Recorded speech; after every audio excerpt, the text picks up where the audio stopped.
information on that. Anthony Joshua lining up with the next fight against Alexander Usyk. We'll cover that as well in this installment of Ring Kings Boxing. So welcome to the stream. I'm Big Q chiming in, and I got my host, co-host with me, riding with me, Eddie Too Mean Johnson. What's going on, Eddie?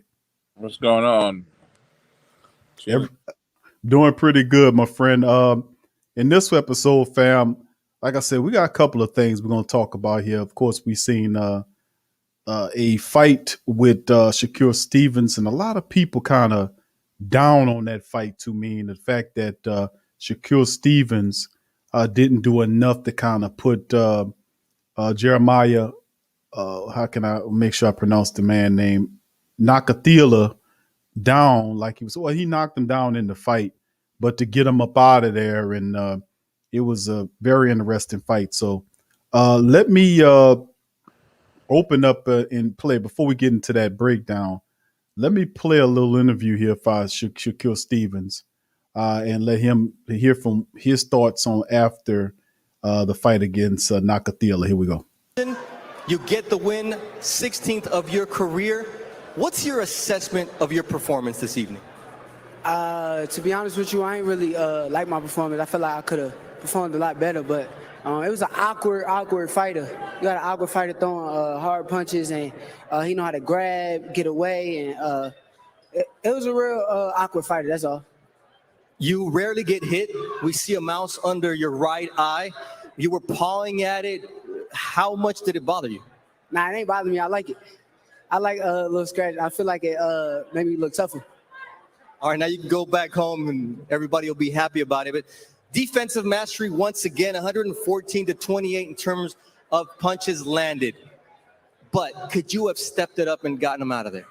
I tried to a little bit, but I started getting hit with some solid shots, and I ain't really like it. But next time I'm gonna work on moving my head a little bit more and stepping it up a little bit more. In terms of where you want to go next, you're number one in WBC, number one in the WBO. What do you want? Who do you want? If I had the choice, I'd take Oscar Valdez, but if I got to beat up Jamel to get to it, I'll do that too. So Jamel Herring is here tonight. What's your message to Jamel? Jamel can't beat me.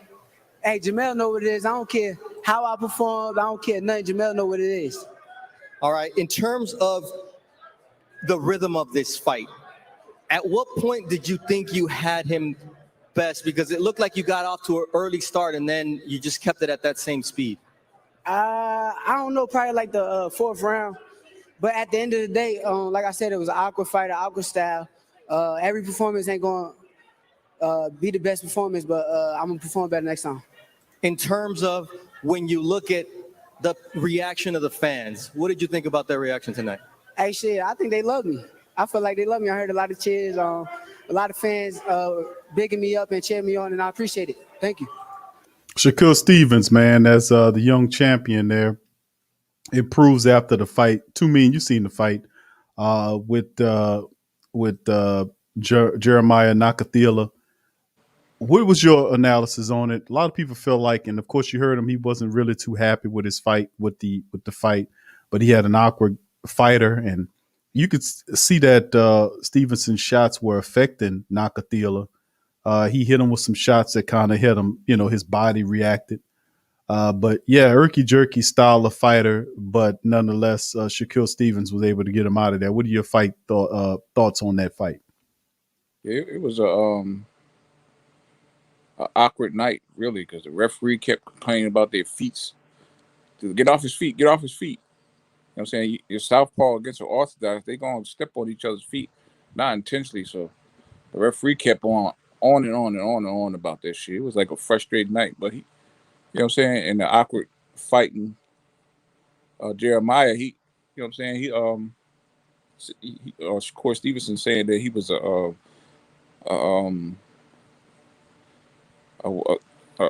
damn shit. I'm losing my train of thought. He was an awkward fighter, right?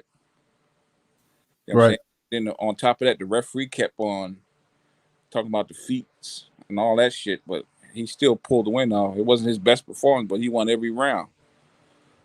You know what I'm saying? So that shows you about his skill level.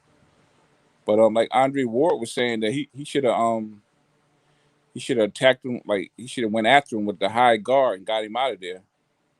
But I guess he was respecting his power too much. So,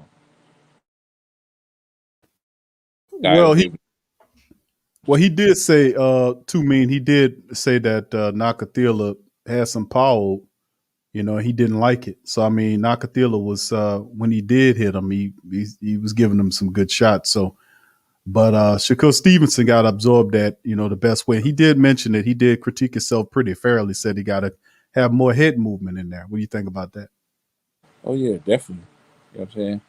Every time you throw one punch, you're supposed to move twice. You know what I'm saying? Never stay stationary. You know what I'm saying? And like I said, the guy, he definitely punches like a damn mule kick. So he had to be real cautious of that. Because any one of them shots could have took him out. So when you feel the power like that, it's like it's difficult to try to get rid of somebody like that.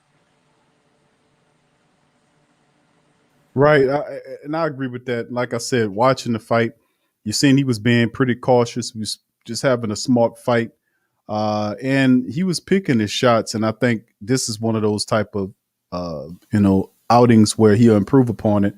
And of course, during the interview, you also heard him. The reporter asked him about who he'd like to fight next. He talked about Oscar Valdez. He also mentioned Jamel Herring. So I mean, and of course, Herring was there off camera, you know, throwing up his hands, and I think it's a bit of a angst between Stevenson and Jamel Herring. So, do you think any of these fighters in future fights have an opportunity to upstage Stevenson? I think Stevenson's game is made to beat a Jamel Herring. You know, Herring has a lot of experience right there, but I think Stevenson's in the class by itself. Whether it's Oscar Valdez is pretty interesting as well. But what do you think about those two fighters against Stevenson moving forward? Okay, they're going to try to avoid him much as they can until they can't run no more. Because they know once they get in the ring with him, he going to beat him. Like I said, I don't see nobody beating his young behind yet. And he talk about that mouse on his cheek, make him look tough. I was like, yeah, because he do look like a babyface assassin, don't he? He does. Like, he look like somebody that won't be able to beat your ass, but he'll beat your ass. But right. yeah, I think he'll easily beat both of them dudes, man. And they know that too, so they're gonna try to make as much as money they can as champion before they have to, you know what I'm saying, before they get their belt taken by him, if they do make their fight. Yeah, it's gonna be interesting to see how it all shakes, man, because you know, they're thinking a fight before the end of the year. They're trying to put that together, so maybe a fight in the last quarter of the year with Stevenson against either Oscar Valdez or Jamel Herring. We'll see if they run to the next year. We'll see how it all sets up. Bob Abrams already mentioned that he was in the news yesterday talking about getting Stevenson going. He knows that he's the probably going to be one of the top fighters in his stable, and he's looking to push him out there more. All right, let's move on to the next bit of discussion on the Ring Kings boxing. We got Floyd Mayweather versus Logan Paul. Of course, this fight went the distance. Mayweather, you know, I don't think Mayweather was looking to knock this man out, but he did ugly him up. He hit him with shots, and you can see that Mayweather, to a degree, didn't need to be a master boxer to be able to beat this YouTube guy up in the fight. And a lot of people during the fight saying that, you know, that he was basically a guy that you know, Mayweather hit him, and somebody said he was out on his feet. Mayweather kind of propped him up. So I mean, so to me, you watch this fight, man. This was a lot of people were upset about it.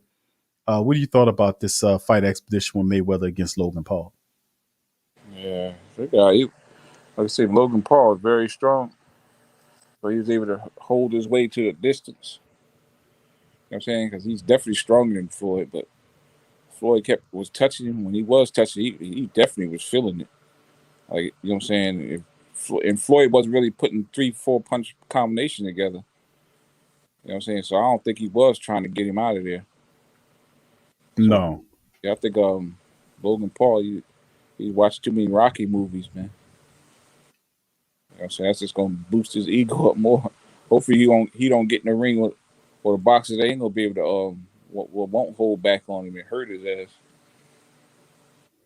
Well, he did mention after the fight that he still has a lot to learn and whatnot. But I think a lot of these guys, they grab attention to him because they talk a lot of shit.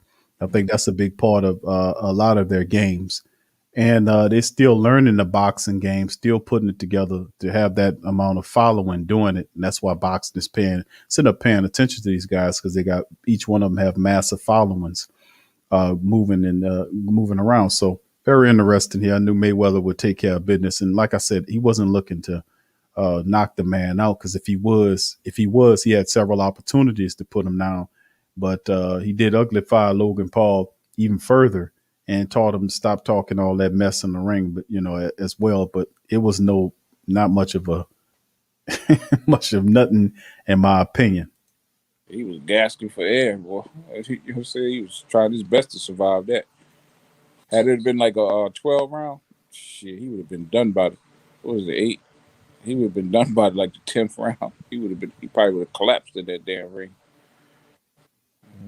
Yeah, he was totally, man. Yeah, it was just showing you the conditioning of Mayweather versus Paul, and meaning like a lot of these guys, they don't have the full respect of the boxing game. They think they could just go in there and beat people up, but it's different degrees of fighters that you have to deal with. Guys that pay attention to the game of boxing a little different than most others. Some guys come in there and think they just have the power, but there's skill and fundamentalism. There's a strategy to this stuff.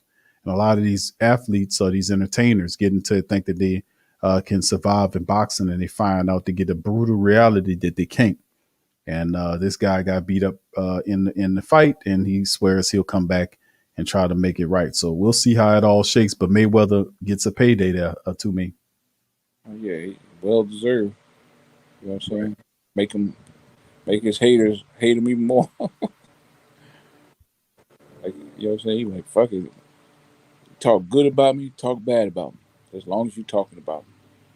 That's how you look at it. And there's no such thing as bad publicity in Mayweather's eyes, man. No doubt about it. Yeah, all right, let's go ahead to me.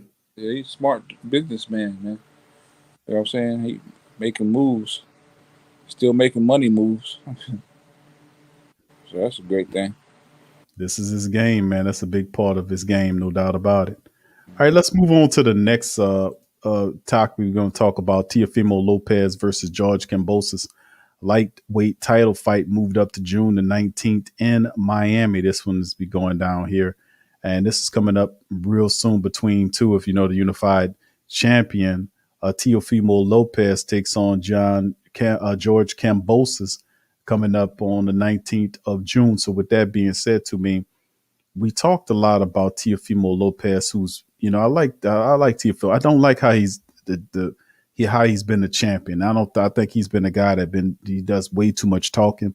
I thought that he would be one of the fighters that fought all comers, but he turned out to be one of these guys that talk, and he likes to type of strategically move away from fighters that could pose a problem. That's not real champions to me. You have to fight everybody, including if they're fighters that are against your weakness. You would just have to fortify that weakness into a strength. That's how it's supposed to be, and then we'll go into that more as we got Tank Davis against Mario Barros, which is that's the antithesis of what we're saying about not going around other fighters like Kambrosos, but fighting the best. That's what we want to see. So let's get into this article here by CBS Boxing. It's saying that they pushed the fight back. It was planned for June the 15th originally.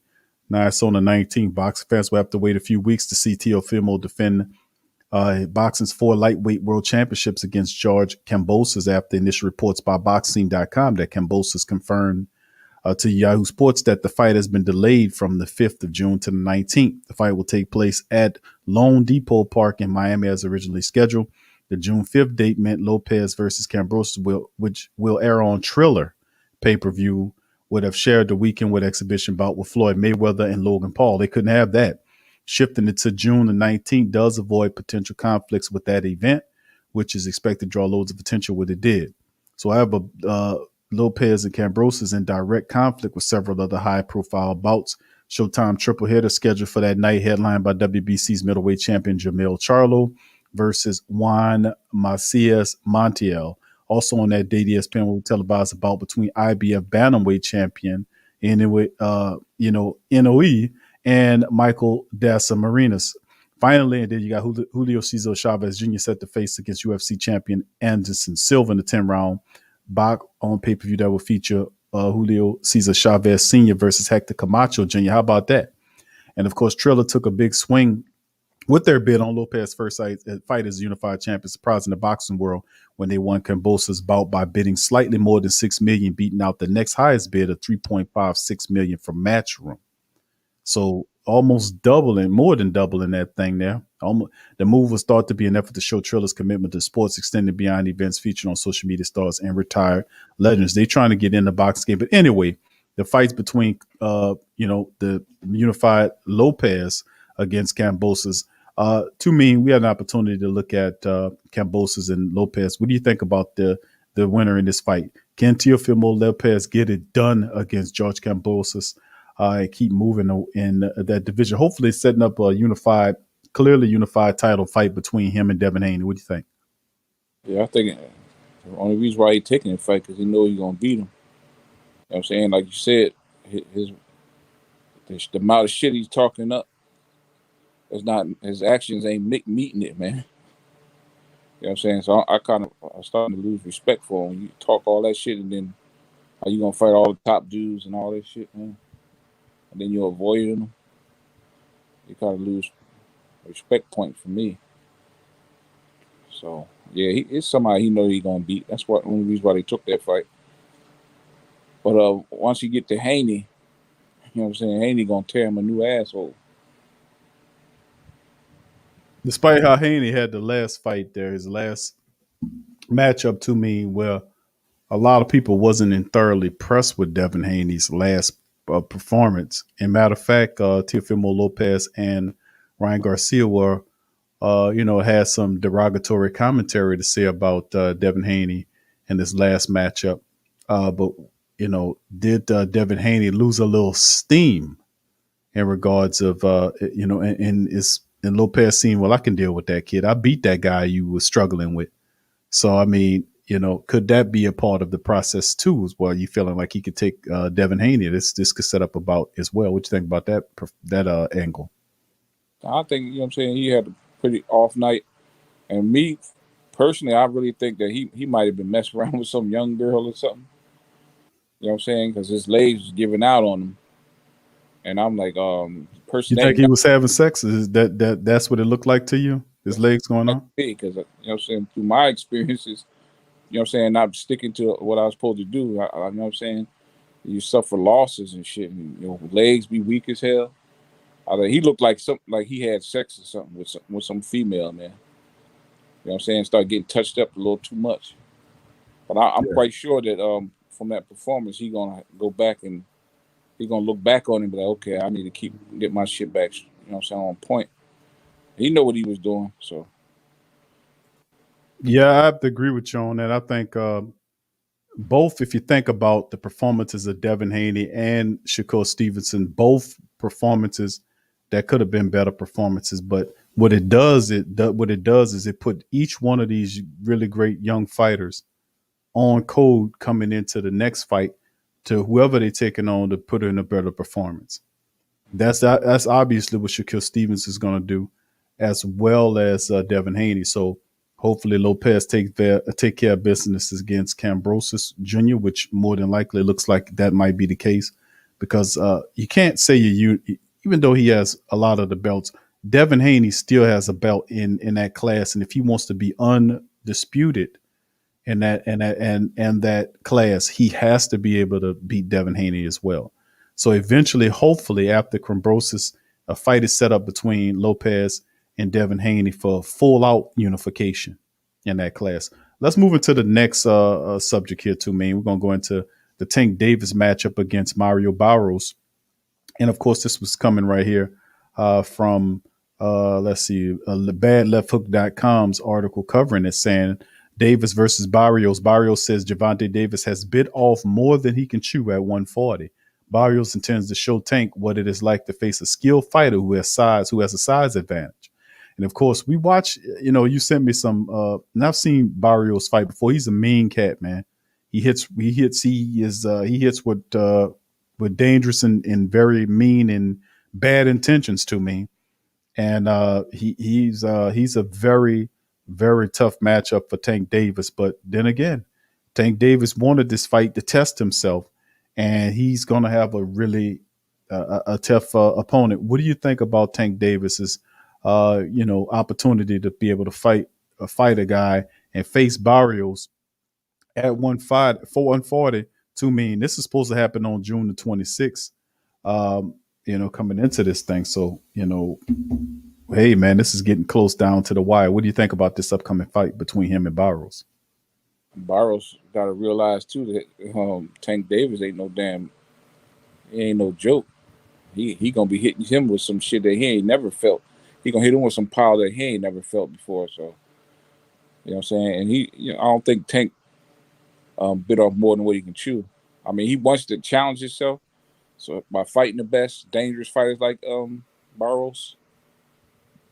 But yeah, you know what I'm saying? I think all the fighters need to take Tank's lead, man. Take risks and shit, man, and fight the best out there. But like I say, Gervonta Tank Davis from Baltimore, man. The rough streets of fucking Baltimore. You know what I'm saying? That's all he went through. So he got that fight in him. He got that dog in him. So you know what I'm saying? He better Mario better, you know what I'm saying? He definitely better come with his A game. I know Tank gonna bring his A game because if not, he knows it's gonna be a dangerous fight for him. So he gonna come with his A game. It says that we know Gervonta Davis is a dangerous fighter. We know the threat that we have in front of us, but I'm just as dangerous, if not more dangerous. I've been dangerous at 140 for quite some time now. I have speed, power, and explosiveness, just like Gervonta, but I have the length and physical stature to present problems that he's never faced before. I know that I have the power that carries from one round through round 12. He's not used to being at this weight, and we're going to see how he handles the move up. I'm confident because I have a great team behind me. I have a tremendous training camp. I go into every fight with confidence in my preparation. Just like every fight, I am more prepared for fight night. It's going to be fireworks from the opening bell. We have everything we need to make this the fight of the year. This is the moment that I've been dreaming of since I was a kid. It just goes to show that everything I've been working for my whole life is now unfolding in front of me. This is just the beginning, and I'm ready to seize the opportunity. Those are the words from Mr. Mario Barrios, who says that Tank Gervonta Davis has bit off more than he could chew. I think Mr. Barrios, is a pretty good fighter, understands that Tank Davis is an elite level fighter, and we're going to see right here. And like we said, I have to give Tank Davis a lot of credit, because a lot of fighters who are holding belts are running around dangerous fighters and finding the most easier fights they can have so they can live with those belts and make money off the belts. And a lot of time it don't necessarily be the fighters, it be the handlers who try to maximize money and babysit those belts. And that's a shame. That's a shame, because that's what a lot of these fighters are doing that nowadays. But I got to give Tank Davis some respect taking on Mario Barrios, just to keep it real with you. Oh yeah, definitely. They ain't pulling that Canelo bullshit. Fighting going on a European tour. Some people ain't giving him no kind of fight. All right, man. Who else to keep seeing that shit?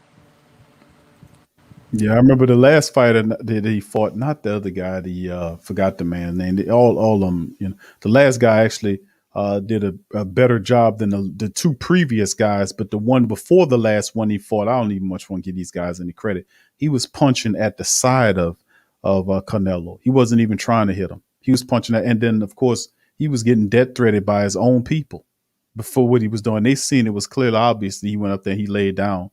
He probably got paid off to give up his belt or whatever. But it's just that, people are not stupid, man. You're doing this shit in front of them, and then you insulting the intelligence like they can't see what you're doing. So, I mean, it's all, hopefully more intelligent fight fans will come to this stuff and start calling this out, which has been the trend. Call these fake fraudulent ass, good ass fighters out and make them understand if you fight right or fight the right fights or be called out.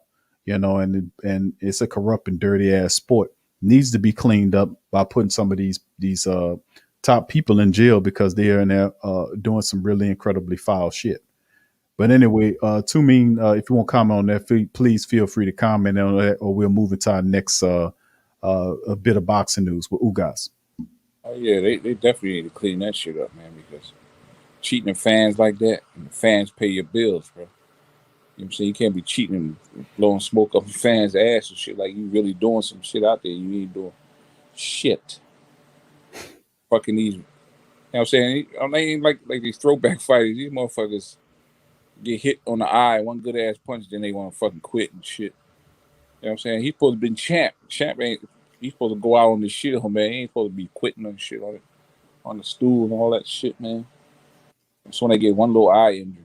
Man, you had motherfuckers fighting till they one eye closed. They're like, I got the other one. Let's go. You know what I'm saying? Yep, Hagler. Yeah, and what's the brother that got killed in a motorcycle accident? Mayweather 40.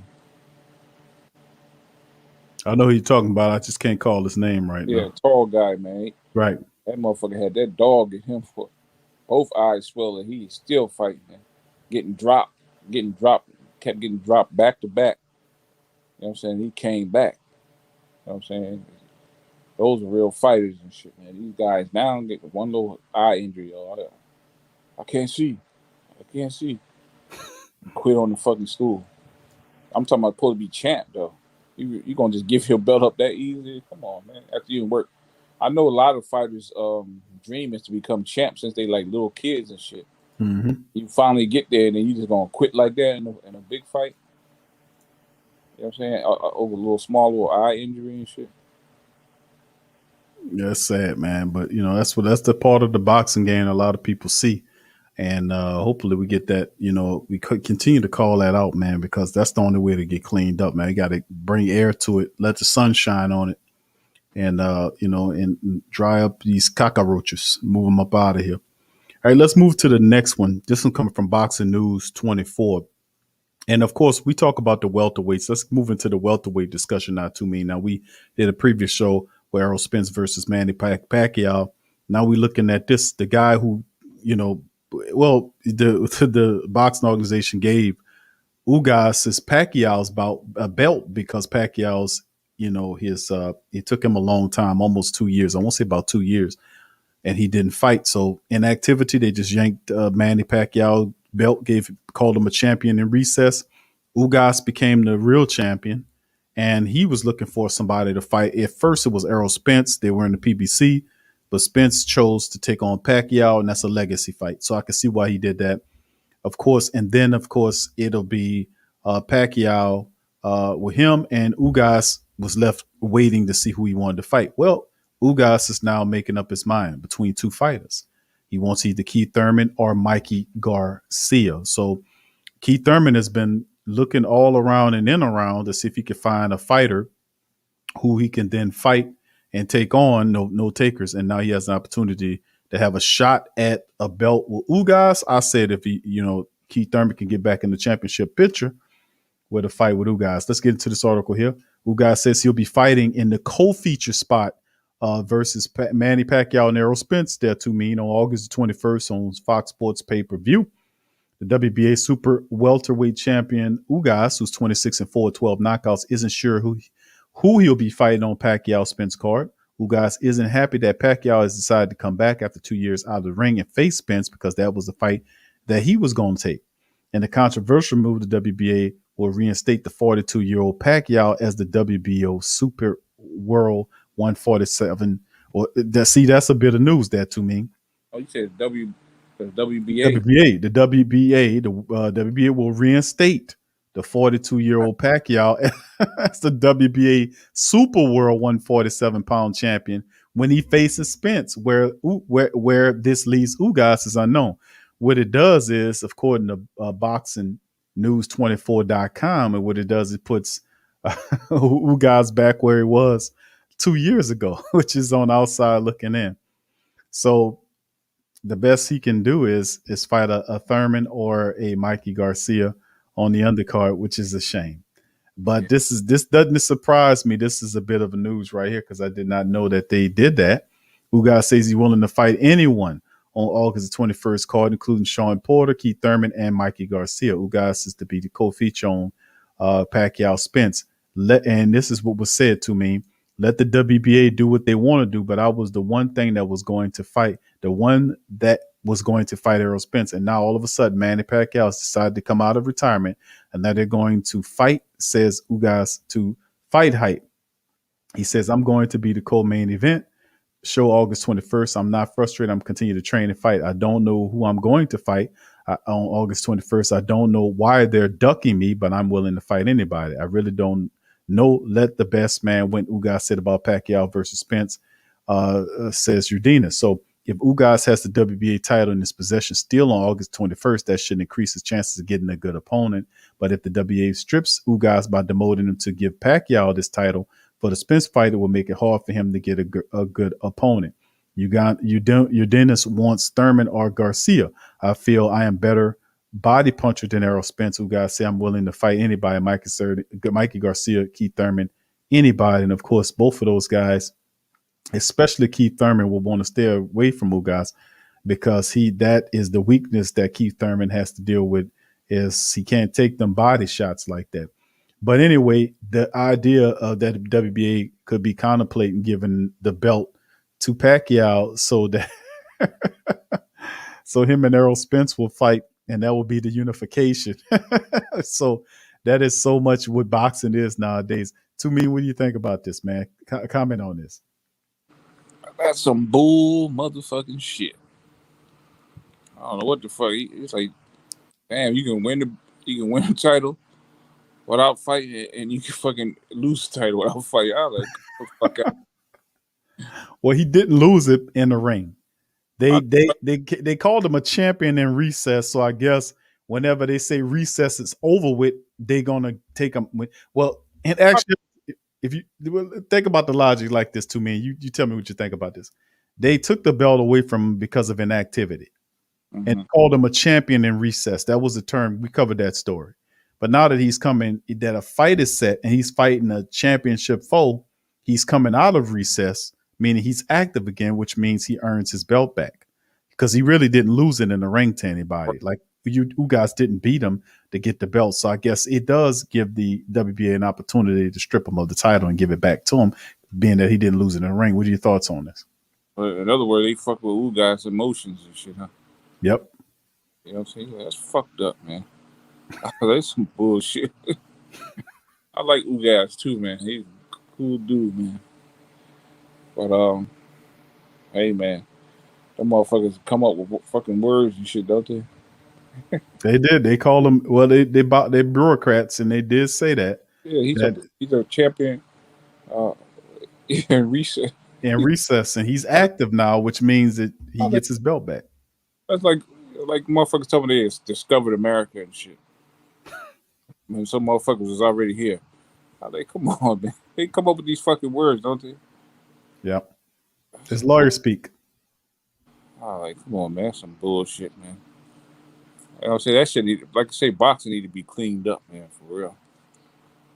And fans really need to stop having that bullshit. You know what I'm saying? If y'all don't want to fucking do right, stop supporting your ass. That's the bad side about it. Now, what they could do to make it right is they could say, okay, Ugas, once this is done, or if we decide to go in this route, which more than likely they will, they could say, well, they can give Ugas and make him the mandatory fighter, being that he wins his next, if he wins his next fight for that belt, so that could be something that's in the works as well that can kind of make it a bit fair for Ugas. But he has to also understand the recess talk if Pacquiao didn't lose in the ring, because he didn't beat Pacquiao to take the belt. And he only gained the belt because the champion was in recess because of inactivity. Now that he's active again, they could use that as a term to say, okay, well, he's active again, he regains his belt, especially if he's lining up with unified champion Errol Spence.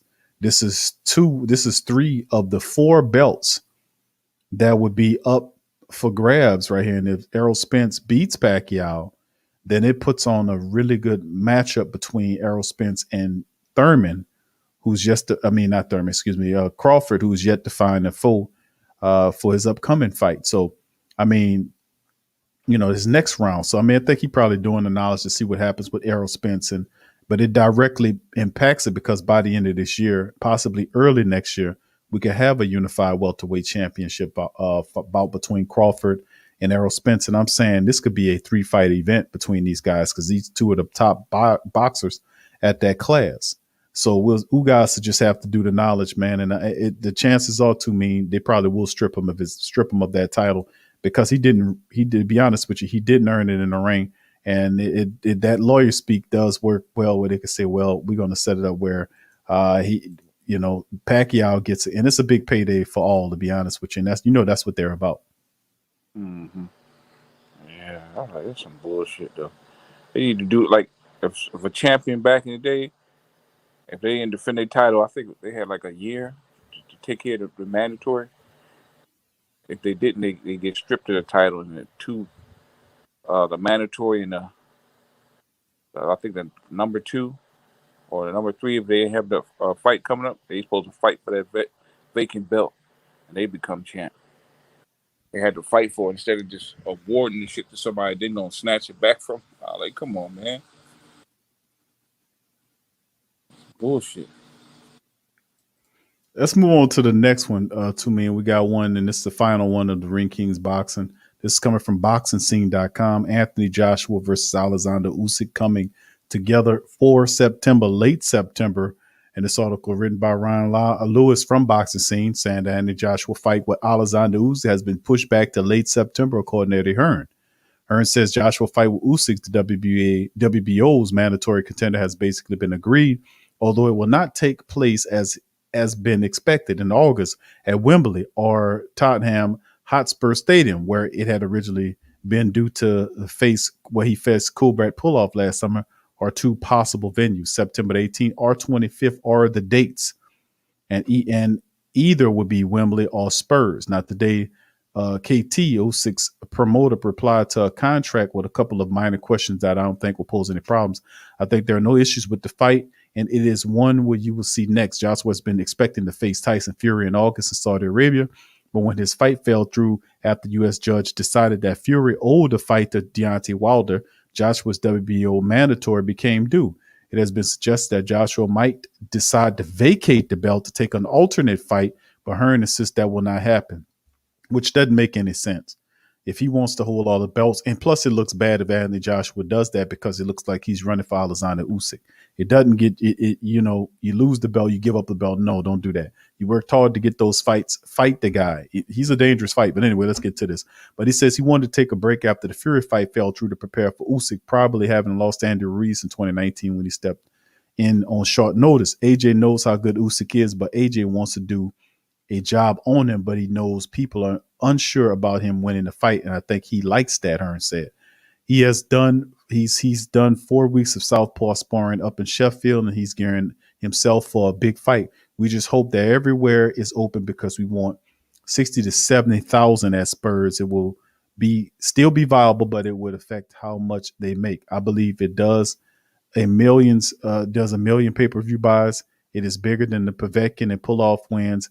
Even the extra 20 to 30,000 people in the revenue is a spectacle. It's a very tough fight, and I want to create the right environment. It will happen regardless of capacity, but just for the event, I want it full. Hearn said that wrangling over Usyk's purse has been settled. Usyk was not saying he wants the opportunity to fight for the bouts. The first thing he said was, I want more money. But AJ is the jackpot, and that's his job. Thankfully, the governing body decided a fair split of 80 to 20 in black and white. Hearn said he's still hopeful that a fight with Fury will happen if both win, but says Joshua is doubtful, hence his outburst on Twitter when the fight fell through. He never felt they wanted to fight. He never felt like Fury wanted it. He always doubted it. And when it fell through, he's like, fuck it. I knew it. You're fucking jokes, all of you. It's very strange to see him do it. And he fired a few out. He usually does one and goes quiet, but and then so on and so forth. But anyway, we talked about the Tyson Fury versus Deontay Wilder spectacle, the bull crap that went on between them. Deontay Wilder, and it's a dangerous fight for both these champions in the heavyweight division. Tyson Fury has a difficult matchup with Deontay Wilder. He was running from him. Deontay Wilder has been vocal about him cheating, put stuff in his ring. So when asked about that, he said that the spotlight is on Tyson Fury as well. Now, Tyson Fury is a better fighter in my opinion, than Deontay Wilder. But Deontay Wilder's been retraining. He's been focusing.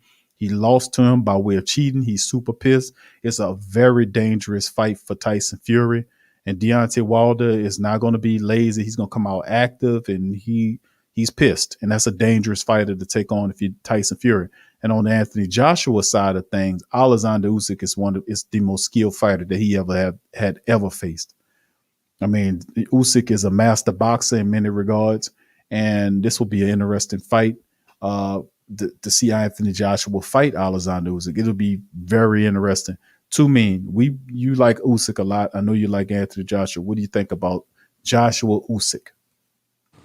Yeah, it's definitely a difficult fight for Anthony Joshua to take. I really truly believe that Usyk would definitely beat him. I think he'll outbox him, and I think he'll take Joshua to school a little bit, man. Yep. I think he'll take him to school. I know one thing: if Joshua was to pull the win out, he'll come out definitely a whole better fighter if he was to win against Usyk. But something is telling me like Usyk will beat him, you know, because of his skill level. You know what I'm saying? The way he trains and everything. He's a smart dude in the ring. Yeah, he jumped from cruiserweight 2 million into the heavyweight division, and he had his sights set on Anthony Joshua. My question was, could Alexander Usyk take the punishment that the heavyweights dished out? Now, his first matchup was against a bum fighter who wasn't that good. The second one was against Chisora, who actually, if you go back and watch that fight, Chisora fought a very good fight against Alexander Usyk. Even hit him with some really good power punches that I thought that Usyk couldn't handle, but he did. Now, I do also recognize that there's a power difference in Chisora versus Alexander, what Anthony Joshua was going to hit him with. You know, Josh was a lot crisper. You know, he's bigger, you know, and sometimes he chooses to use that height. Sometimes he don't. But if he's pissed, he's dangerous. That's the thing about Anthony Joshua. A lot of people said, where's the killer instinct that he lacks sometimes? Sometimes he's a little too cool and smooth in the ring. But when you come down to a fight like Alexander Usyk, feet work, punching, boxing skill, he is most certainly a very dangerous fight for Anthony Joshua. And a lot of people come into it is going to pick Alexander Usyk because if you ever watched him fight, very dangerous fighter, very slick, very calculating, knows how to set traps, a strategist in the ring, you know, and then not a knockout artist, but can hurt you, you know, can do some stuff, you know. So like I said, this guy is, this is going to be a really good fight. And they're saying late September. So we got a few months before that happens. So we'll see a heavyweight matchup between Usyk and Joshua. I'm really waiting for this one too, man. I think this is going to be a good fight. Oh, yeah, definitely, man. I'm definitely looking forward to seeing that one. Yeah, I'm going to see. Like I said, something to tell me that Usyk going to win that shit, man, for some reason. I got that gut feeling. This could be a multiple fight deal right here too. Mean if he loses to Alexander Usyk, Joshua goes back in it. But this is very well could kind of upset the apple cart in the heavyweight division, don't you think? Because you're looking at Tyson Fury and Anthony Joshua both with belts right now. Usyk wins, he could upset things a bit, and of course Deontay Wilder, if he can get revenge on Tyson Fury, this can kind of flip flop things a bit, and you could possibly see a Deontay Wilder versus Alexander Usyk. I mean, these two fights right here between the two top heavyweights in the division, this could really kind of turn things upside down in the heavyweight division. Oh yeah, definitely, man. They was here to put a monkey wrench in the whole program. They trying to set up the Joshua and Tyson Fury fight.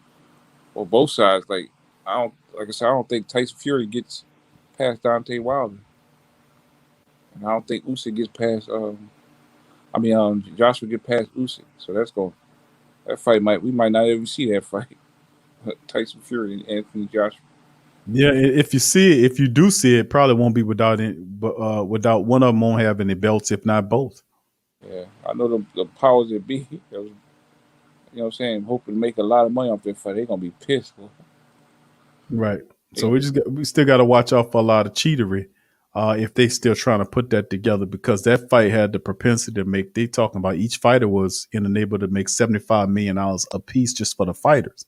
It was over $100 million fight between the two. They looking to gross a worldwide deal. So I mean, this was a big astronomical fight that they were trying to put into motions, and Joshua has to win and Tyson Fury has to win. So you got to watch out for any sneaky stuff going on with Fury and Wilder or Usyk and Joshua. Mm-hmm. Thanks to Tyson Fury for getting caught cheating. Even though they keep sweeping it under the rug, but the spotlight gonna be on his ass for real. Yeah. Well, that'll do it for this episode of Ring Kings Boxing. I'd like to thank all the family members who chiming in on this Ring King Boxing. Please feel free to hit upon the like button. Please feel free to subscribe to Ring King Boxing. We cover a lot of the real stuff in the boxing game as well, all the latest stuff. And we do Ring King Boxing at least one show a week. We're coming at you 4 times a month with Ring Kings Boxing. And we'll be back coming up on the weekend. We'll recap the Lopez and Kambrosos fight. Hopefully this Lopez win over Kambrosos. It sets up a Devin Haney showdown. That's one I'm looking forward to see in the lightweight division with Teofimo Lopez against Devin Haney to set up the full unification with Devin Haney having a belt and Lopez having the other, 3 belts there. He gets full unification as opposed to pretending like he's the true unification belt title holder when Devin Haney's sitting there with a belt. So hopefully that sets up things as well. And of course, we'll see some other fight news and talk about a little bit of other stuff on the next episode of Ring King Boxing. I'm Big Q chiming on this thing. I appreciate y'all, man, for stopping by. Hit the like button, hit the subscribe button. Feel free to share the show's link in your social media feed. Ring Kings Boxing, keeping it real on boxing, man. I'm Big Q chiming out. My co-host is Eddie Too Mean Johnson. Too Mean, thank you, my brother, for dropping by once again. And for the rest of y'all, peace, and we'll see you later. All right, peace.